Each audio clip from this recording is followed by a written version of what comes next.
Friends, ఇప్పుడే ఒక incident జరిగింది.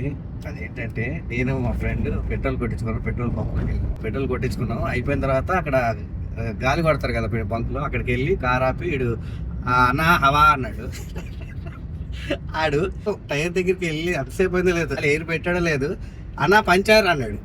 షాక్ అయ్యాం. మిర్రర్లో చూస్తే అవును, గబక్కని నేను కార్ దిగి చూసేటప్పటికి టైర్ కరెక్ట్గా ఇలా ఉంటుంది కదా, ఆ పైన వాడు అప్పటికే పంచర్ అని చెప్పాడు. టెస్ట్ చేస్తాడు కదా, వాటర్ స్ప్రే చేస్తే నొరగొచ్చేస్తుంది. పంచర్ అంటే మామూలుగా ఏంటి, మేకో మూలన గుచ్చుకొని కరెక్ట్గా వాడి అనుకూలంగా ఆడు వెళ్ళి అక్కడ చెయ్యి పెట్టి ఆడు వేసేసాడు కాటు. అది కరెక్ట్గా మనం అది గమనించలా. ఇక్కడ మంచి వినప్పుడే నాకు అర్థమైందిరా, వినప్పుడే నాకు అర్థమైంది.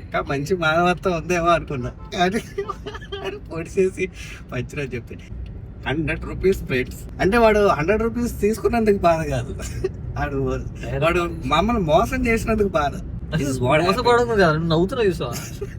నీకు హిందీ వచ్చి సావదు, నువ్వు వాడికి ఏం చెప్పలేక నువ్వు తెలుగులో అయితే ఏమరా అరే అట్లా అవుతారా, హిందీ నయ్యాతా భయ్యా. Be careful. మీరు కూడా పెట్రోల్ బంకుల్లో అట్లా ఇలా జరుగుతున్నాయి ఒక్కోసారి కొన్ని చోట్ల. Bye friends.